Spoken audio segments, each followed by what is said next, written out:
పాలకొల్లు పట్టణానికి చెందిన మహమ్మద్ సయ్యద్ వలీకు ముఖ్యమంత్రి సహాయ నిధిగా 6.50 లక్షలను కూటమి నాయకులతో కలిసి మంత్రి రామనాయుడు అందజేశారు. ఈ సందర్భంగా మంత్రి రామనాయుడుకు వలీ కృతజ్ఞతలు తెలియజేశారు. సయ్యద్ రహీములండి, నేను Palakollu వాస్తవ్యుడిని.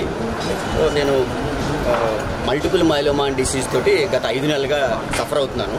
So Yashoda hospital, care hospital, ఇలా 2 హాస్పిటల్స్లో వైద్యం చేయించుకోవడం సుమారు 5 లక్షలు ఖర్చు అయింది. దాని తర్వాత స్టెప్లో EAO అని అమెరికన్ ఆనకాలజీ ఇన్స్టిట్యూట్, శేర్లింగంపల్లి, హైదరాబాద్, వాళ్ళు 20 లక్షల ఎస్టిమేషన్ ఇచ్చారు బోన్ మ్యారో ట్రాన్స్ప్లాంటేషన్. అది చేస్తే నాకు 90% క్యూర్ అయిపోయింది, ఇంకా 10% కూడా క్యూర్ అవుతుందన్నారు. సో నేను ఫకీర్ అన్న అండ్ జీవి గారు సహకారంతో మన మంత్రివర్యులు రామానాయుడు గారిని అప్రోచ్ అవ్వడం జరిగింది. సో అప్రోచ్ అయ్యి అర్జీ పెట్టుకున్నాను చీఫ్ మినిస్టర్ రిలీఫ్ ఫండ్ నుంచి నాకు నాకు సహాయం చేయమని చెప్పేసి.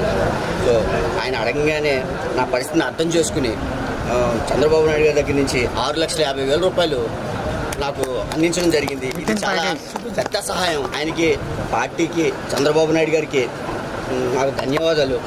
అలా ఆయన రూపంలోనే నాకు వైద్య సహాయం చేశారని చెప్పి నేను భావిస్తున్నాను. రామానాయుడు గారు చిరకాలం ఆయురారోగ్యాలతో ఉండాలని భగవంతుడు అలా ప్రార్థిస్తున్నాను.